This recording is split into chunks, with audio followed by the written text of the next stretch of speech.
அது ஒரு ஒரு ஒரு ஒரு டெஸ்ட்டில் அவர் இன்னும் எழுதலை, டெஸ்ட்டே எழுதலை. அப்படின்னா அவர் விக்கிரவாண்டிக்கு வந்திருக்கணும். அது ஒரு அனுமானிக்கவும் கணிக்கவும் ஒரு அரசியல் பார்வையாளனாக நாஞ்சில் சம்பத் சொல்றது, அவர் விக்கிரவாண்டிக்கு வந்திருக்கணும், வரல. ஈரோடு கிழக்குக்கு வந்திருக்கணும், வரல. கட்சி தொடங்கியதற்கு பிறகுதான் நாடாளுமன்ற தேர்தல் வருகிறது, வரல.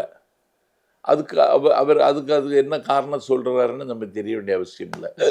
2026 தான் இலக்குன்னாரு, வந்துட்டார்.